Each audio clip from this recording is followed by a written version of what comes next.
Bora lá? Barato da idade.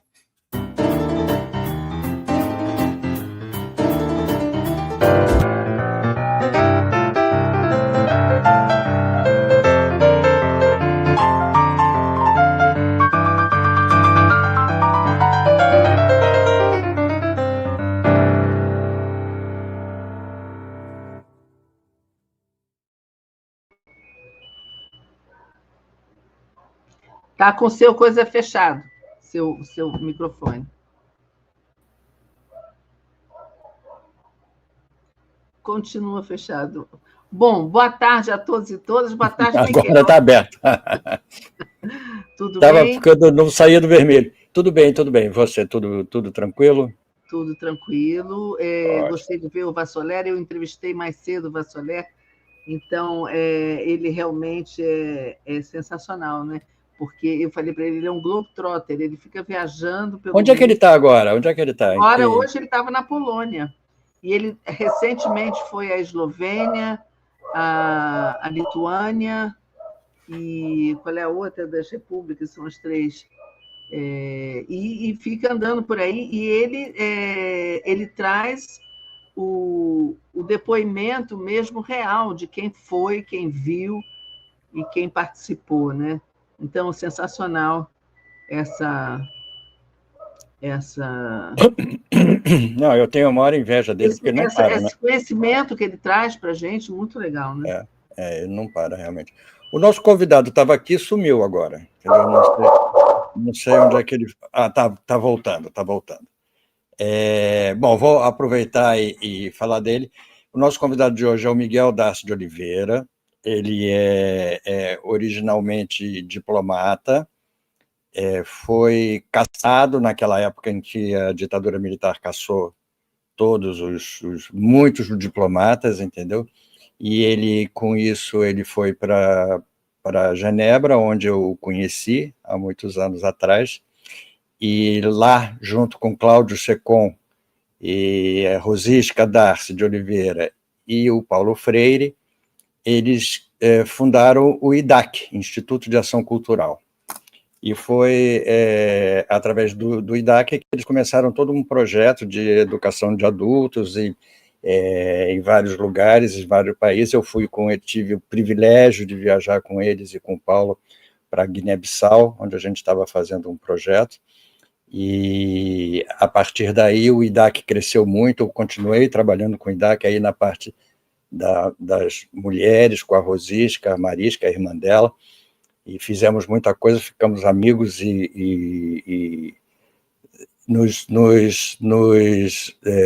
relacionamos esse tempo todo.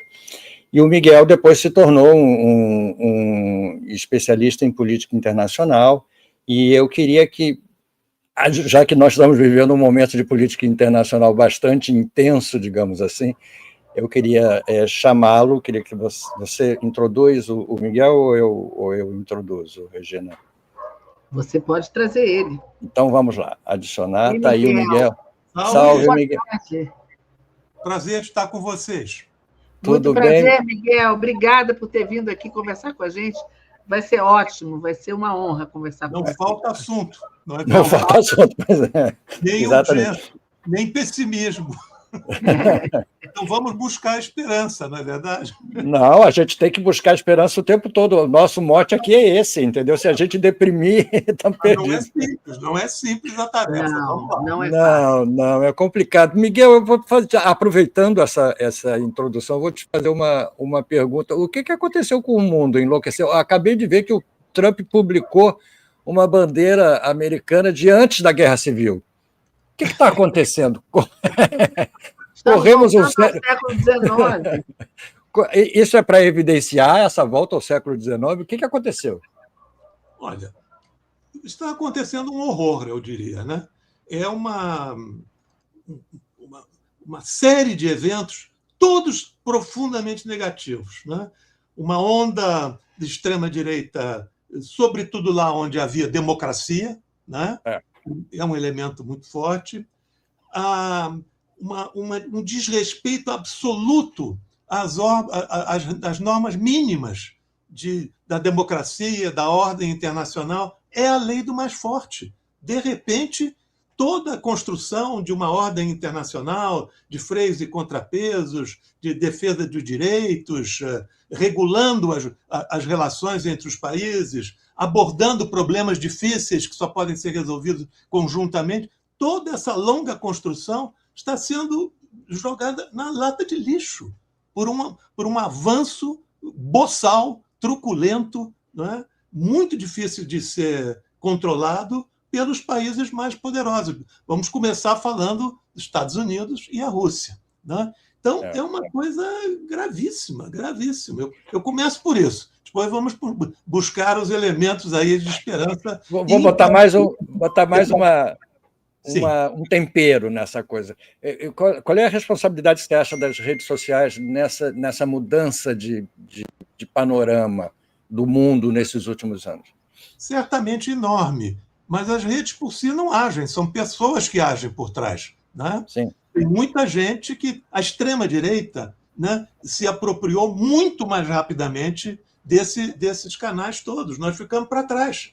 Eles dominam. Não só há várias eleições nos últimos anos que foram decididas pelas redes de extrema-direita, funcionando muito bem, e mais grave ainda, a tecnologia está na mão de um bando de sujeitos hipermilionários, né, que não leva, estão num delírio absoluto de poder, né, enfim, eles não devem contas a ninguém, e são esses caras que estão aí controlando essa última palavra da tecnologia. Certamente é um dos problemas, é um dos fatores mais graves dessa situação atual. Mas eu acho que as redes, o poder que elas têm e o que elas vão fazer de arrasador é fazer a cabeça das pessoas. Porque eu já ouço de várias pessoas cada versão louca desse ataque dos Estados Unidos à Venezuela, inclusive uma versão sobre o governo Trump, que gente que continua no Brasil querendo imigrar para os Estados Unidos, apesar de tudo que a gente está vendo. Ontem a gente viu uma moça sendo assassinada, uma cidadã americana. Então, as redes vão ter esse papel de enganar, de subverter a verdade. Mas a ação, como você disse, Miguel, eles não têm esse poder, as redes não têm o poder da ação, mas têm o poder do convencimento, né? Mas, então, a gente vai ver como é que vai ser. Mas, Miguel, antes da gente voltar para esse assunto, que é o assunto explosivo, é o assunto que todo mundo está falando, queria que você falasse um pouco. Eu sei que você, Miguel, Rosisca, trabalharam com Paulo Freire na Suíça. Conta um pouco dessa experiência, porque a gente vai ter um tempo aqui para depois voltar a esse assunto da nova geopolítica, né, dessa nova ordem mundial. Eu aproveito para te perguntar, se Paulo Freire vivo estivesse, de que jeito estaria reagindo a isso tudo? Olha, o Paulo era um cavaleiro da esperança, sempre teve uma esperança enorme, uma confiança no povo, não é? Uma alegria de viver, o que me leva a introduzir um elemento nessa nossa conversa que eu acho importante. Eu acho que a gente podia também focar como é que o Brasil se apresenta neste momento, com que elementos, que recursos o Brasil, como nação, quase eu diria como civilização, quais são as nossas riquezas, né? Os nossos recursos para fazer frente a toda essa onda reacionária, essa regressão tão violenta. Eu pensaria um pouco junto com vocês sobre isso. O que nos singulariza como país? Quais são os elementos que nós, falando do Paulo Freire, né? Quais são os elementos que nós temos que são constitutivos da nossa sociedade, da nossa cultura? Onde estão as bases para nós enfrentarmos essa situação? Você acha que foram essas mesmas bases que alimentaram o Paulo Freire e alimentaram todo o trabalho dele? Foi a noção dessas riquezas, desses recursos. Eu acho que sim, Miguel. Alimentou todos os sonhadores com o Brasil. Darcy Ribeiro tinha isso. Né? Todos os que sonham com o Brasil, e o grande número de criadores de todo tipo, né? Os artistas, enfim, os intelectuais, esse povo todo é movido a um sonho, a uma esperança. Nós temos um lugar no mundo. Essa é uma frase do Darcy que eu gostava muito, né? Nós não somos insignificantes no mundo. Né? Nós não estamos inventando, né?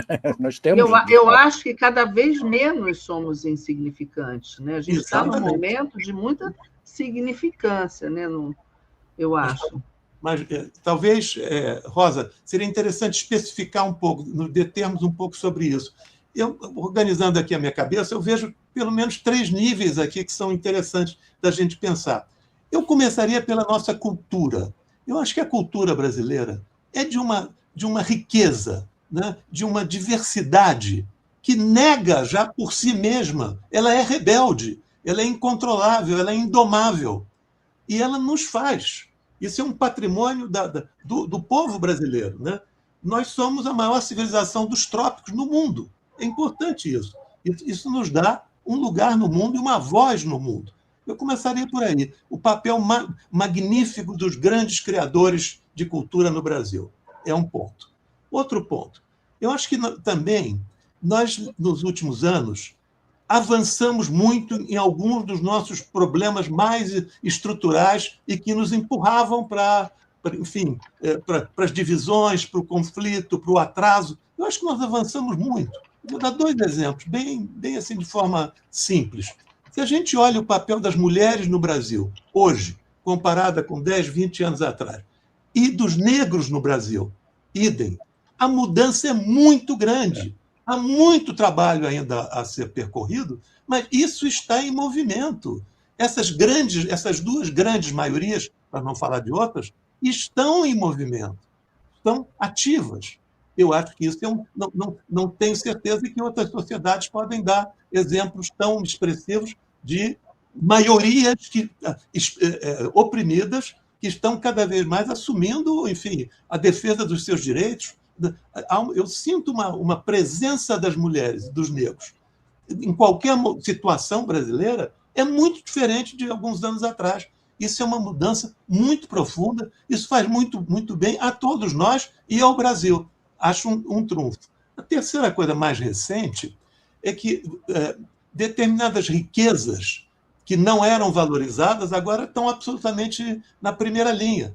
As riquezas ambientais, não é? Os minerais. Nós também descobrimos agora, muito recentemente, que nós somos detentores de algumas riquezas enormes, importantíssimas no mundo de hoje. Se a gente soma essas três dimensões, eu acho que a gente tem um lugar no planeta e uma fala a ser falada, a ser dita. Agora, talvez ache que eu estou exagerando? Não, eu só queria te perguntar sobre essa terceira riqueza que você falou, que são os minerais, que são o ambiente. Isso não pode ter um outro lado, um lado tentador para uma política expansionista como a do Trump, por exemplo? Claro, esse é o problema. Mas isso só faz reforçar a necessidade de nós conhecermos esses recursos, né? Cuidar deles e termos orgulho deles, para que possamos defendê-los. Né? Vou dar um exemplo aqui um pouco provocativo, digamos. Né? O papel das Forças Armadas. Eu tenho a sensação, e talvez a esperança, de que nós podemos contar com a maioria das Forças Armadas brasileiras como um grande guardião dessas riquezas. Não sei se vocês concordam. Eu acho que seria ótimo que eles assumissem isso. Sim, seria ótimo. Guardiões da pátria. Uhum. É um papel histórico e grandioso para as Forças Armadas. Não é? Cuidarmos da Amazônia, cuidarmos dos nossos minerais. Enfim, eu acho que isso é perfeitamente possível. Cabe também à sociedade brasileira fazer essa convocação. Não é? Esperar que as Forças Armadas cumpram esse papel. É para isso que elas existem. Exatamente. Se elas existem para defender o país, como vocês disseram, o país está sendo atacado. Esses recursos todos são objeto de cobiça e de dominação. Não pode haver nada mais razoável que as Forças Armadas assumam um papel forte de defesa. Miguel, eu não sei o que você acha disso, mas muitos analistas, inclusive agora essa semana eu entrevistei o Paulo Nogueira Batista Júnior, e ele sempre falou sobre um programa nuclear brasileiro, que foi começado lá pelo pai dele, o Paulo Nogueira, na ligação com a Alemanha, né, o programa nuclear que tinha era essa parceria com a Alemanha. Muita gente acha que o Brasil não pode, ou achava, né? Agora não sei porque os tempos também mudaram, a situação mudou. O que você acha do Brasil ter ou desenvolver, começar a desenvolver? Tem que ser uma coisa discreta, não pode ser uma coisa aberta, porque senão não adianta. O que você acha de o Brasil começar a pensar nesse tipo de defesa, não como ter essas armas como um projeto ofensivo, mas como um trunfo para a sua defesa, e como que os militares se comportariam em relação a isso? Essa é uma questão muito difícil, eu não me sinto capaz de responder. Eu acho que seria uma coisa muito delicada, até porque nós assinamos acordos internacionais de renunciar às armas nucleares. De não proliferação, E a desproporção de poder, né, na área nuclear é tamanha que de pouco adiantaria nós termos algumas... Não dá nem tempo, né? Não dá tempo, e não é por aí onde nós temos força, justamente. Né? Eu acho que a gente tem que buscar as áreas em que nós somos fortes. Então, nós termos a Amazônia é um trunfo inequívoco, cabe preservá-la e tornar isso uma causa nacional. Né? A gente pode fazer uma comparação aqui. O mundo empresarial brasileiro é muito forte, avançou muito, tem presença global. Não é? Bom, nós viramos o maior exportador de alimentos, não é para qualquer um, e foi rápido. Um projeto nacional, isso sim, eu estaria totalmente de acordo.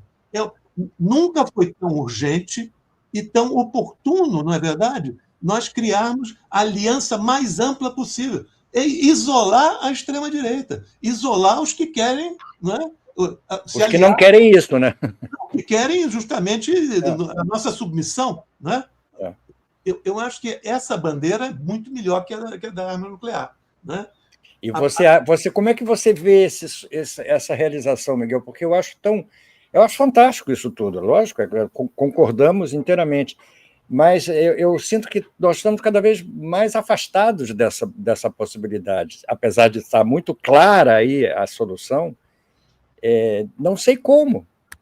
Como assim? Está muito longe do quê, Miguel? Está muito longe da gente realizar isso, da gente tomar... Da gente conseguir se depender conseguir essa autonomia através desses 3 pontos, digamos. Miguel, você falou uma coisa interessante sobre o empresariado brasileiro.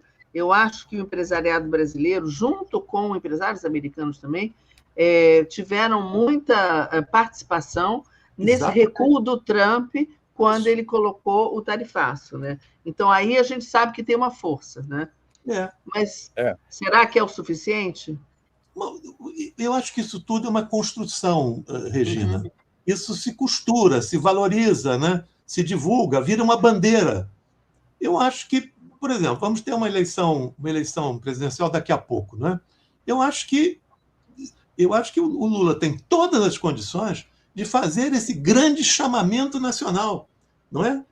Ele encarna perfeitamente o que há de melhor do Brasil. Não é? Agora, ele só teria a ganhar em se abrir ao máximo mais gente pensando junto com ele. Não é? A defesa do Brasil. Quando a gente fala de defesa do Brasil, se a gente está falando a sério, é um desafio fenomenal, novo. Nós nunca tivemos essa situação. Novo, muito bem. É? Isso. Nós estamos Essa é uma situação inédita nos últimos 50, 60 anos. Recuar mais para trás, a gente não lembra, não é? Agora, aqui a gente está debaixo da ameaça do mais forte, que vem com o porrete e ameaça rachar o crânio da gente. Nós temos que juntar todos os brasileiros de boa vontade, né, e construir essa vontade comum. Eu acho que isso é perfeitamente razoável. Não vejo nenhuma razão para não colocarmos muita energia nisso, o máximo de energia nisso. Eu acho um fato interessante, novo, uma maneira da gente juntar forças novamente, né, diante do desânimo generalizado que nos abateu, entendeu, esses últimos dias. Eu vejo essa possibilidade, desde que essa consciência, como você mesmo disse, vire uma bandeira, a gente consiga transformar isso numa plataforma, entendeu? Vamos em frente. É isso que eu estou querendo descobrir como. Mas, Miguel, a primeira coisa aqui é reconhecer que isso é uma construção. A vontade se constrói. Nós tivemos exemplos recentes interessantes, não é verdade? A mobilização dos nossos queridos artistas foi de 4 ou 5 pessoas. Eles mobilizaram um país. Não é pouca coisa, não é? Essas são as riquezas que nós temos. Quando o Gil fala, o Brasil inteiro, não o Brasil inteiro, mas uma grande massa de gente se mobiliza, se entusiasma com a fala dos nossos grandes artistas. Então, essa construção é muito poderosa. Quais são os outros países que têm essa pleiade de artistas geniais e populares, que são sofisticados e populares ao mesmo tempo? Enfim, os cientistas brasileiros, a gente tem, não é muito a nossa área, nós somos das humanas, mas a gente percebe que há uma massa crítica de competência, né, em uma série de centros de excelência no Brasil que são fundamentais. A gente está vendo aí o Banco Central, enfim, a Petrobras, tem muita massa cinzenta aí dentro. Eu não vejo por que razão não se tentaria uma aglutinação, uma agregação de todos aqueles que são brasileiros, moram no Brasil, gostam do Brasil, ganham dinheiro no Brasil, ou têm orgulho de ser brasileiro, criam no Brasil. O meu sonho é esse. Mas isso vem sendo feito, Miguel? Se você sabe, tem alguma informação de bastidor? Bem, lógico, eu não estou inventando uma coisa do nada. Mas aí, Miguel, entra aquela questão quer dizer, os brasileiros que querem o bem do Brasil. Sim. E os brasileiros, como Eduardo Bolsonaro, que pedem tarifácios, pedem invasão americana. E esse lado pode...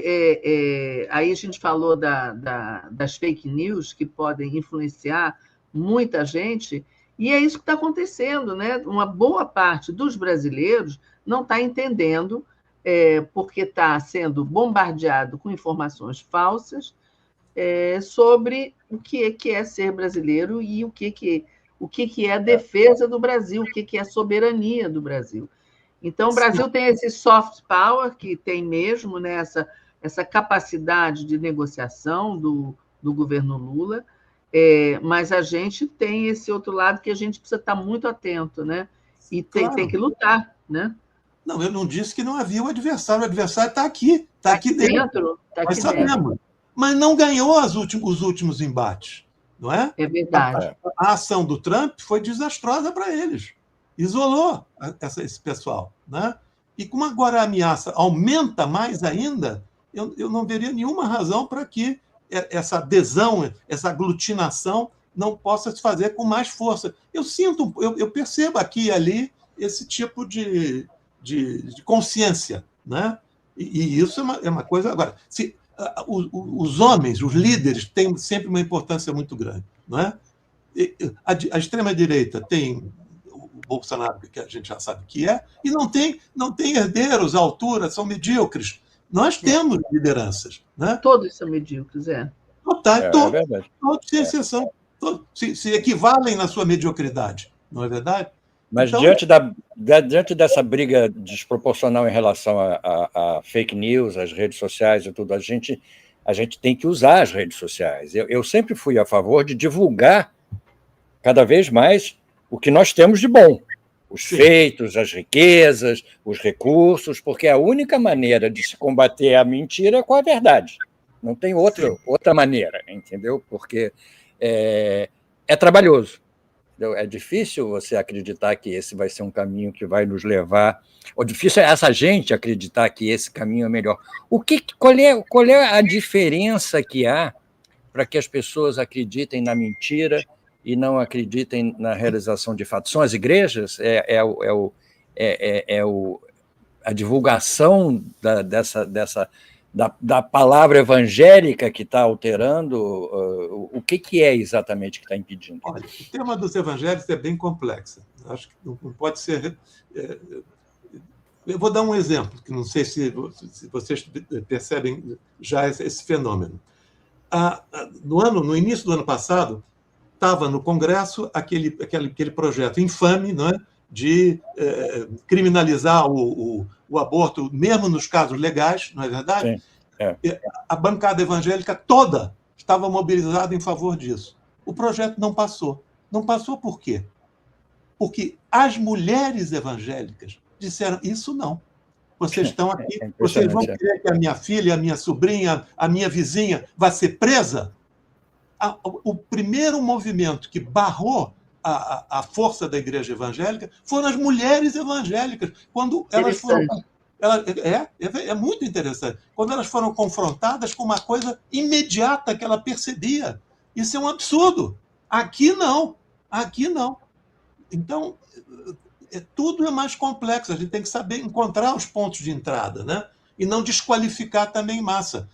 Eu também parto um pouco da ideia, via de regra, não sempre, mas por vezes, um sucesso, um crescimento, como as igrejas evangélicas, alguma coisa de positivo tem que ter ali, porque as pessoas não são idiotas, né? Então, há uma dimensão das igrejas evangélicas que é criação de comunidade, de apoio, de dignidade, que é muito forte. Nós temos que saber responder a isso. A Igreja Católica não consegue. Perdeu. Se perdeu na retórica, na ideologia, não é? Perdeu terreno. É um fato.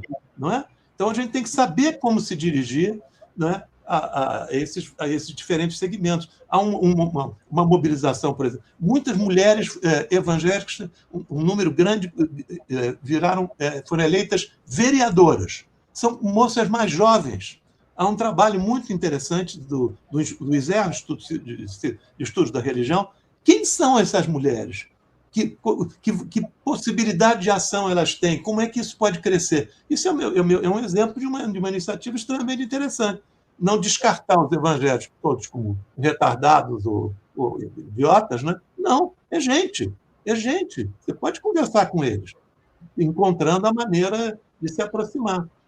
E a maneira de acolher, porque eles foram acolhidos, isso que você falou, eles ganharam voz, ganharam pertencimento, um lugar. Claro.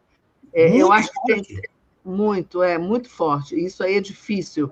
É difícil para esse lado progressista tentar recuperar e ocupar esse espaço. Esse é um lado, eu acho, Miguel. E o outro lado, como a gente estava conversando lá no começo, e eu falei isso porque justamente eu conversei essa semana com um trabalhador que estava fazendo um trabalho de marcenaria e tal, e ele realmente ele não acredita mais em nenhum tipo de informação, a não ser o que ele recebe pela rede social, pelas redes sociais. Então, ele está dizendo, a TV Globo, ele diz assim, eu não sou bolsonarista, mas eu acredito que tudo melhorou muito com o Bolsonaro.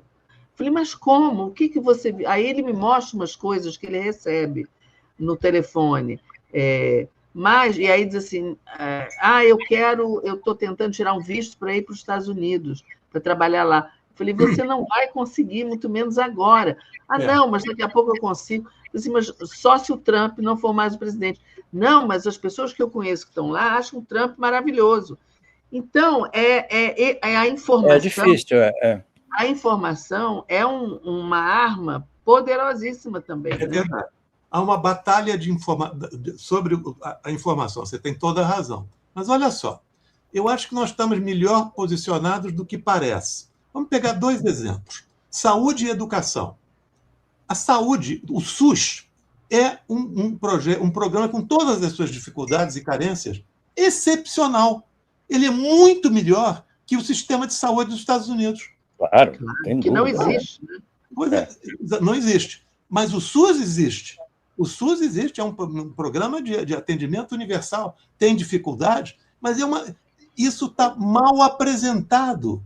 Não está apresentado com a grandeza, a eficiência, a importância que ele tem. Esse é um exemplo.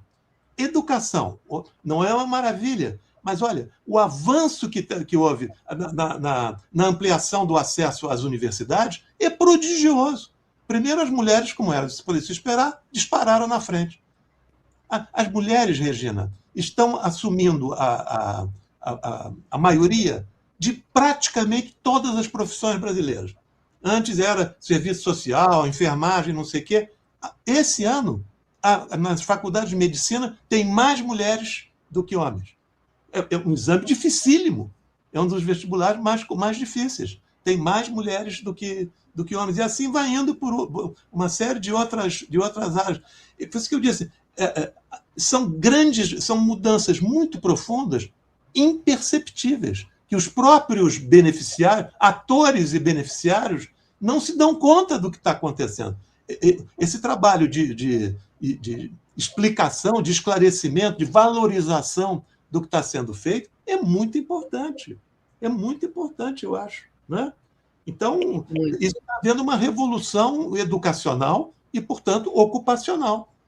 As mulheres, e em menor medida, mas também muito significativa, acontece com os negros. Há um acesso crescente dos negros, né? na universidade. Isso são mudanças... Isso precisava ser sistematizado, né? Organizado como uma conquista do povo brasileiro, não de um governo, de todos. Sim. O conjunto do país. O que como dizer, empurra a extrema-direita para uma posição desconfortável, como eles ficaram quando ficaram contra a soberania. A soberania é uma bandeira muito forte. Então, e funcionou, né? E funcionou quando não funcionaria também uma clareza maior sobre a importância dessas grandes políticas públicas, não é? Claro. Isso é muito forte. O que não, a gente falou... Não é o sindicato, é outra coisa. É um esforço individual a partir de condições que foram colocadas que permitiam esse povo todo a ter êxito, né? A avançar, a crescer. A gente falou no começo dessa percepção sua desses 3 pontos sobre o Paulo Freire, e depois acabamos deixando o Paulo Freire descansando, coitado. Já trabalhou muito. Mas você acha que o Paulo Freire perceberia isso? Seria a continuação natural do processo dele, dessa percepção dessas riquezas, dessa força que nós temos como país? Eu acho que sim. Eu acrescentaria a pergunta do Miguel, assim, que campo é esse hoje? Como que ele trabalharia nesse campo minado de hoje? Com essas fake news, com esse tipo de informação, como é que a educação poderia se dar? Pois é, o Paulo é um homem de outra época. O Paulo era uma pessoa, era oral, ele falava, ele era um professor, exatamente o professor, né? que fala com os alunos, né? Então, o mundo todo das telecomunicações, ele não sequer percebeu. Ele não pegou esse momento nessa transformação. É difícil imaginar como é que ele... É difícil, Mas a crença no valor da pessoa humana é disso que nós estamos falando. Isso. Eu acho que um discurso de valorização da pessoa humana, das conquistas dessas pessoas, pouco importa se são evangélicos ou não são, não é verdade?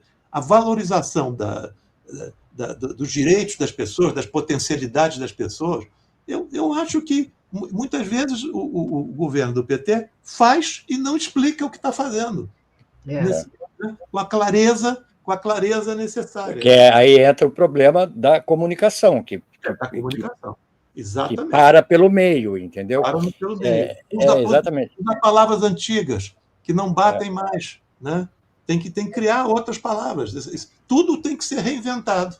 Mas é perfeitamente possível. O mais difícil é que as coisas aconteçam, as transformações estão acontecendo. Se as pessoas não compreendem, não percebem isso, o problema não está nelas. É que essa coisa não está chegando lá da maneira mais adequada. E a gente percebe no mundo inteiro hoje, esses movimentos todos do Trump, da Europa e tudo mais, que há uma desvalorização muito grande do projeto humano, né? Do ser humano, da pessoa. Total, é uma coisa que passa por cima do ser humano, desconsidera, entendeu? Então violência, é uma retomada, né, uma retomada dessa dimensão humana, né, das coisas. Claro. Ele só pensa em dinheiro, não é? E o método de trabalho dele é o porrete, é a violência mais crua. E eu acrescento, ele é um homem marcado pela crueldade, ele é de uma insensibilidade absoluta. Ele jogar caras lá num buraco qualquer, onde eles vão ser torturados e assassinados, deixa ele absolutamente insensível, se não é que contente. Quer dizer, é uma aberração humana, não é verdade? É uma doença, ele é um doente. É uma doença. Não tem e aquela porta-voz dele hoje veio dizer que a mulher que foi assassinada cometeu terrorismo doméstico. Não, porque ela teria avançado o carro, tudo mentira.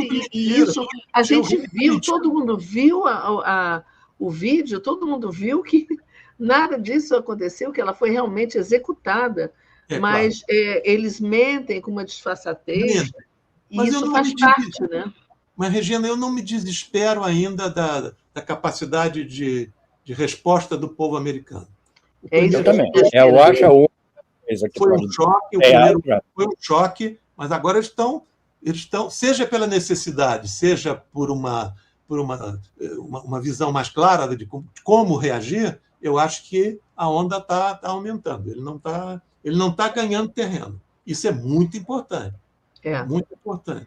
E você acha que não vão deixar ele manipular as eleições a favor dele? Essas que vêm agora, segundo semestre? Acho que fraudar acho difícil. Então, agora, outra coisa também, que é tangencial, mas tem o seu valor, ele ameaçou um monte de países, não é verdade? Depois da Venezuela. Inclusive aliados. Claro, total. Mas falou, Cuba, o México, a Colômbia. Escuta, ele não consegue, isso é da boca para fora. Claro. Cuba não é a Venezuela. Não é. Para o bem ou para o mal, tem lá um exército muito mais consequente, não é verdade? Não é. Não. Ele só conseguiu sucesso na Venezuela pelo suborno ao trumpismo, ao chavismo, ao madurismo. Ao chavismo. Ele comprou, subornou esses caras. Né? Aí ele conseguiu. Então, é uma aliança de malfeitores. Né? Em outros lugares ele não conseguiria. Né? E outros países, pensa o México e a Colômbia, são dois países que também têm um lugar no mundo, tem uma história muito forte, muito, muito poderosa, tem líderes. Não é? Não é assim. Não é assim. E tem uma outra coisa que eu andei pensando hoje também, que todas essas operações que ele faz custa muito dinheiro para ele. Também. Ele investiu uma grana que o Congresso precisa, uma certa hora, aprovar. Ele não pode por decreto, entendeu? Uma hora... Os cidadãos americanos estão começando a ver isso também, né? Exatamente. Vai começar a pesar no bolso deles. O país está em crise, as pessoas não conseguem... Não é o contrário do momento de sucesso econômico, e ele gastando, porque isso tudo gasta muito dinheiro, entendeu? Isso tudo eu acho que vai contar contra ele. Agora, por que será? Ele é burro? Bom, aí tem muitas... Uma pergunta de $1 milhão. Inclusive a história dirá, não é? Mas eu acho que o jogo não está jogado de jeito nenhum. A gente pode mencionar uma coisa que a gente fica pasmo, é a inércia dos europeus. Isso é uma coisa que é difícil de ser explicável, né? É terrível. Terrível. A Europa está completamente submissa, né? E não tem líderes. O primeiro-ministro da Alemanha é um burocrata. Se a Merkel estivesse lá, a coisa seria diferente. Olha a diferença, uma pessoa, uma no lugar do outro. Né? É verdade. A França teve grandes presidentes. O Macron é um impostor, né? Um cara fraco. Já disse hoje que não vai votar a favor do acordo com o Mercosul, porque os agricultores foram para a rua e ele ficou com medo, né? Claro. Pois é. Mas eu não sei nem se esse acordo ainda é favorável para a gente, não tenho certeza sobre isso. Mas, Miguel, eu tenho visto... claro que a gente não sabe o que é verdade, o que não é, mas médicos americanos falando de uma demência. É verdade. Trump, né? estão numa boa pista. É. Nós não somos médicos, mas... Não, e até que ele teria um tempo aí de vida, né? Vamos ver. Surpresa. Será que isso é verdade ou é uma esperança nossa? Um wishful thinking? Veremos. Pode ser os dois.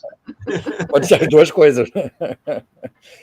Eu acho também que ele é a única maneira de virar de dentro do próprio Estados Unidos, ou de dentro dele, ou de dentro da casa dele, ou de dentro dos Estados Unidos, a solução para isso. Não vejo a justiça como um elemento que possa frear a justiça americana, como um elemento que possa frear o Trump. Eu acho que as eleições, sim. As eleições podem...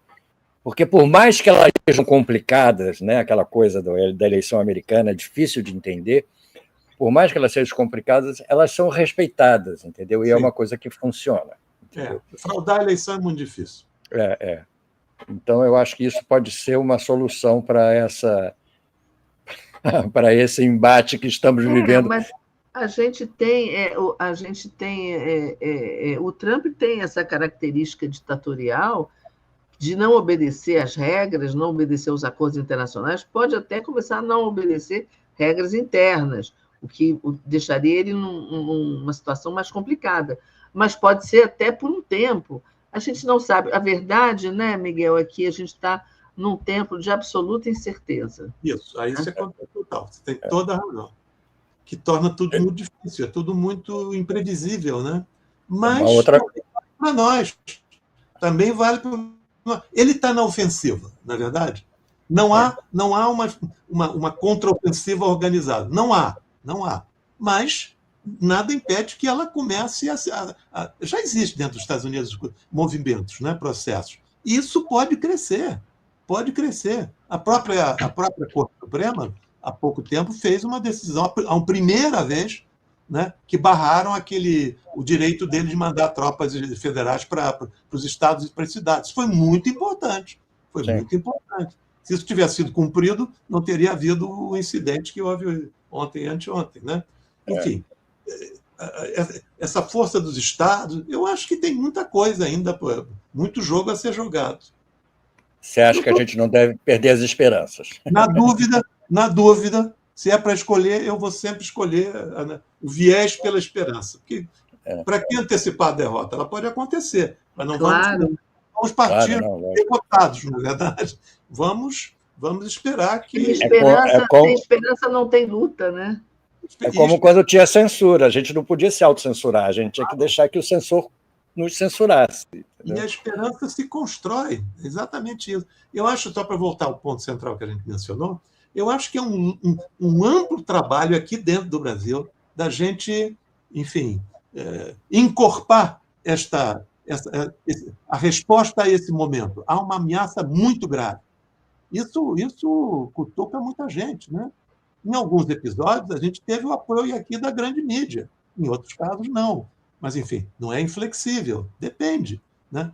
O exemplo que eu dei das Forças Armadas é importante. Dessa elite tecnocrática brasileira é muito forte. Os empresários, eles têm também... Esses caras têm orgulho do que fizeram, né? O homem lá do agronegócio, que falou com todo mundo, que ajudou, ele tem o orgulho do que ele fez. Ele não está pronto a deixar os americanos ocuparem isso aqui. Isso é verdade. Imagino que não. Tudo isso pode ser estimulado, conversado, né? Enfim. Essa ameaça eu acho que a gente tem como combater, essa ameaça que envolve a soberania brasileira. Eu acho a soberania brasileira um elemento muito forte. É um sentimento que perpassa todo mundo, entendeu? Isso. Independente. Só os canalhas que não, entendeu? Mas tudo bem, esses são os canalhas. Mas a gente sabe que por aí a gente consegue manter... Isso aí eu tenho uma certa tranquilidade em relação ao que não vai acontecer. Eu tenho uma preocupação maior dessa manipulação, essa manipulação da comunicação, sobretudo, entendeu? Isso é muito difícil, é difícil para nós, do setor democrático, digamos assim, assimilar essa linguagem, entendeu? Tem toda a razão. É o nosso setor, nossa área mais frágil é essa. Agora, porque eles se alimentam da mentira. A mentira é muito mais charmosa, a mentira tem muito mais glamour, você pode inventar o que quiser. Não há A dúvida. verdade... Esse é o nosso flanco mais exposto. E é muito importante. É muito importante, evidentemente. Bom, tem que também pensar sobre isso, né? O que é possível fazer? A gente tem gente que entende dessas coisas, né? Não, tem. É um desafio. É preciso pensar sobre isso, fortemente. Porque essa é a nossa maior vulnerabilidade. Sem dúvida. Eu acho que a gente teve bons exemplos esse ano no comportamento do Congresso, a gente teve lá na PL da blindagem, a gente teve uma comunicação muito forte, ajudou a mobilização e tudo mais, eu acho que dá trabalho, entendeu? Dá trabalho, e a gente não estava acostumado a isso, a gente estava acostumado a deixar que a coisa mesmo se resolvesse por si só. A rede social trouxe uma mudança, as pessoas estão se comunicando hoje, independente se é verdade ou mentira. Sem dúvida. Então, dá mais trabalho, a gente não pode parar. A questão em outras palavras, esta é uma área à qual nós temos que dar muito mais importância do que temos dado. Não é? Isso está indo muito mal. Isso é uma arma muito perigosa que está na mão do adversário. Como lidar com isso? É preciso pensar, agir, juntar pensamento, né? Entender e qual é o tipo de resposta que pode ser dado. Eu acho que isso é talvez a maior vulnerabilidade nossa. Portanto, temos que cuidar disso, não é? A gente tem que começar a se organizar, porque a eleição está aí. Já estamos no ano eleitoral. Temos a eleição para o Congresso, que é importantíssima. É importante também a gente se organizar para essa eleição do parlamento, né? Sobretudo essa é a mais importante, porque o nível é assustador. Né? Embora cedo ou tarde isso aí vai ter que ser resolvido de outro modo, né? Por um ataque muito maior, um controle dessa bandalheira toda, né? É o que o Dino faz, né? O Dino faz exatamente esse combate ali, né? Ele evita, pelo menos, né? Ele tenta evitar que isso se transforme. É um trabalho eu acho que o Dino... Mas também não vai demorar muito para ele começar a ser atacado, como Alexandre de Moraes foi, né? E está sendo. Né? Claro. Não, o Dino já está sendo atacado, né? Mas eu acho que ele tem uma grande vantagem, que ele é jovem, entendeu? E ele é uma pessoa muito bem-humorada, ele tem uma visão muito, muito interessante do país, entendeu? Ele está bem com a vida, né? Exatamente, ele está bem com a vida. Exatamente. E eu acho que ele pode ser. Eu tenho esse sonho de que ele, como ele é muito jovem, ele pode até ser uma possibilidade de candidatura, entendeu? Eu acho que ele seria, porque com a sagacidade do Lula, eu só vejo o Dino, eu só vejo essa possibilidade com ele. Eu não vejo outra pessoa que tenha essa possibilidade de nos surpreender. No curto prazo é verdade, mas daqui a 4 anos eu acho que o cenário muda. Que bom. Vão aparecer. Há já candidatos jovens promissores. Que bom, isso é muito bom. Realmente, eu acho que é uma liderança muito forte, por exemplo. Não é? Quem? Outros, o governador de Pernambuco. Sim, pois é. Ele é um caminho que a gente está de olho nele. Ele será um candidato muito forte. O Lula não pode se apresentar, quer dizer, o campo fica aberto. Ele é combina, tem um nome da família, né? Tem uma administração muito bem aprovada, né? Eu acho que ele pode ser ele pode surpreender mesmo, que a gente é um cara extremamente jovem. É uma figura nova, é uma renovação, né? Podem surgir surpresas desse tipo. E há outros, certamente, né? A hora da gente investir nessas pessoas, esses novos líderes, né, em potencial, porque a gente vai precisar deles muito rapidamente. Agora, né, digamos, agora. Então, tem coisas... Tem sinais positivos, tendências interessantes que podem ir a nosso favor. Eu acho que essa renovação a partir de experiências de governo, não do parlamento, que é esse charco, né? Mas de administrações bem-sucedidas, é interessante.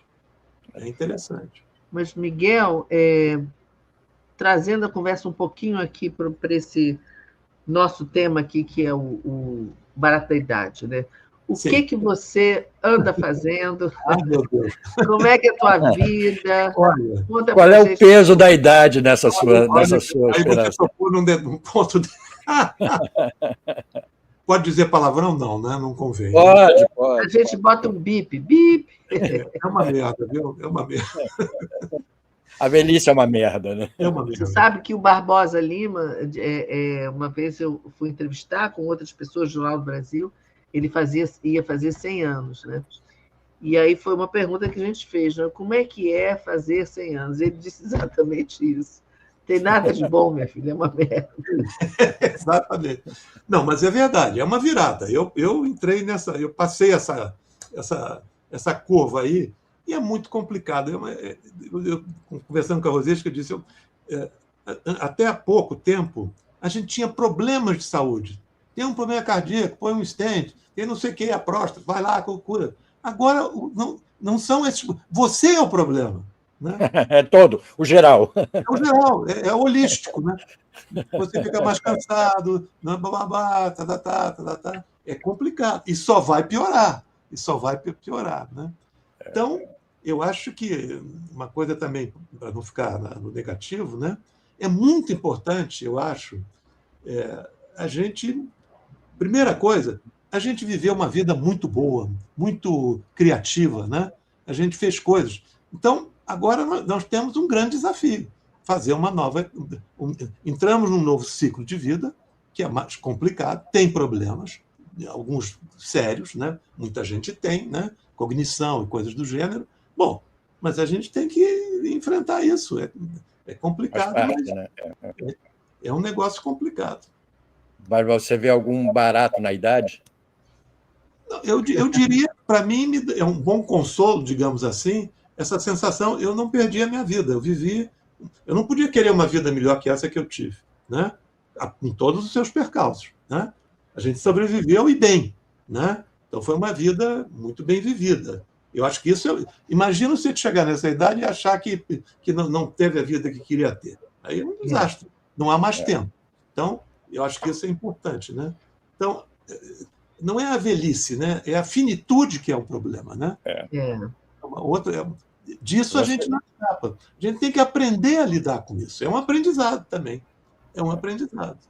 Você está fazendo você está escrevendo alguma coisa, Miguel? Você está fazendo algum projeto que te dê essa energia? Não. Eu estou pensando muito sobre esta questão, a finitude. Tem grupos um grupo com quem a gente conversa. Você está trabalhando nesse processo de finitude. Você tem um grupo? Sim, um grupo de gente da mesma idade, né? E que tem uma trajetória de vida em comum, né? A gente conversa sobre isso. Eu acho que é muito importante isso. Né? Seria interessante a gente conversar aqui também, que você nos indicasse alguém, entendeu? Para a gente conversar sobre isso. Claro. E tem também médicos que são mais sensíveis a essa questão, né? Então, são importantes a ajuda dos médicos, né? Que estão pensando... No Brasil acontecem coisas interessantes, tem uma medicina de alta qualidade, né? Sim, é verdade. Qualificados, né? Alguns mais sensíveis do que outros, mas esses que são sensíveis são um apoio muito importante, né? Então, falar disso, pensar sobre isso, conversar sobre isso, publicizar também um pouco isso, eu acho que é uma tarefa que eu acho interessante ser feita. Eu vi uma vez uma precisa tornar isso público, né? É muito interessante essa conversa, esse grupo. Eu vi uma vez uma declaração da Fernanda Montenegro, perguntaram para ela se ela tinha medo de morrer. Ela falou, medo eu não tenho, não, eu tenho pena. É verdade. Ótima expressão. Porque é bom. Nunca mais esqueci isso, é uma pena, né? Enquanto a gente está razoavelmente bem e viveu uma vida produtiva, feliz, é uma pena, é realmente uma pena, né? Mas ajuda muito nesse momento agora, eu acho. Pelo menos eu sinto assim. Não é? É isso. Mas é um tema que a ser aprofundado, eu acho. Mas vocês se reúnem periodicamente na casa de cada um? Como é que é esse grupo? Muito por Zoom e, às vezes, presencialmente. Mas toda semana a gente tem um tempo de conversa por Zoom. Até que Quantas pessoas são, Miguel? Quantas pessoas são? 10 em média. Interessante. Dá para você ter um quadro bem amplo, né? Mas são amigos, são todos amigos. Nós somos amigos. Tem as mulheres, tem os homens e as mulheres, em quase todos os casos. Né? E você acha que, pela conversa, a atitude das mulheres é diferente da atitude dos homens em relação a isso? Eu acho que as mulheres têm uma inteligência afetiva 1000 vezes maior que a dos homens. Não tenho a menor dúvida. Muito mais. Eu acho que sempre foi assim, né? Eu acho que sempre foi, ninguém sabia. Né? Ninguém dava valor a isso. Mas era. Enquanto nós perdíamos tempo em outras coisas, forças, né? Elas estavam pensando. Isso também não é uma coisa assim que a gente comenta em passando, né? A valorização dessa experiência feminina, né, na sociedade é um fenômeno enorme, muito importante. É uma transformação muito grande. Não há nenhuma razão para o Brasil não ser um centro de vanguarda sobre isso, não é verdade? É muito importante. As mulheres vão muito longe. É bacana isso. Né? São esperanças, são assets. Né?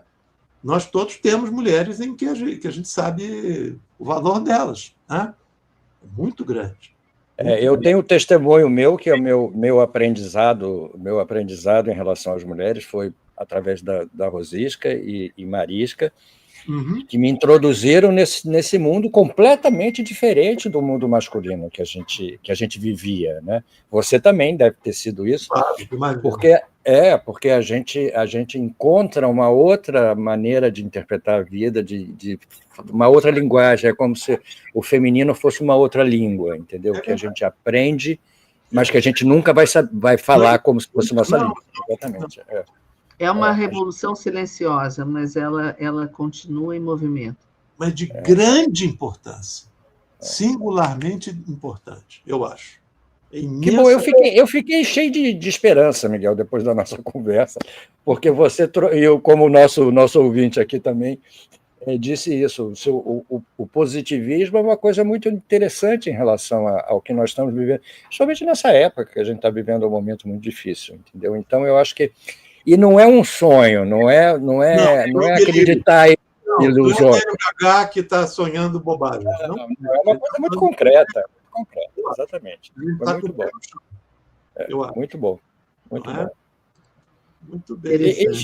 E chegamos ao fim do nosso papo aqui, que fluiu. Infelizmente, porque fluiu, foi muito bom. A gente podia ficar aqui um tempão conversando, né, Miguel? Depois você nos passa o nome de alguém que você escolha do seu grupo aí, que possa conversar com a gente sobre essa questão. Muito interessante mesmo. Tá bom. É isso aí. Foi um prazer. Miguel, muito obrigada. O prazer foi todo nosso conversar com você, foi muito bom. Foi um prazer muito grande. Você vai voltar mais vezes aqui. Sim. Vamos convencê-lo. Foi muito boa. E vamos continuar essa conversa de um jeito ou de outro. É isso aí. Lógico, tem muito acontecimento pela frente aí que você vai nos ajudar a entender. E saúdo aos nossos espectadores que invistam sempre na esperança, na possibilidade de agir, de enfrentar mesmo as situações mais difíceis. É possível. Muito bom. É possível. Isso aí. Um beijo na Rosisca e um beijo para todos aqui, todas que acompanham a gente. Tá bom. Até a próxima, Miguel. Miguel, obrigado. Tchau.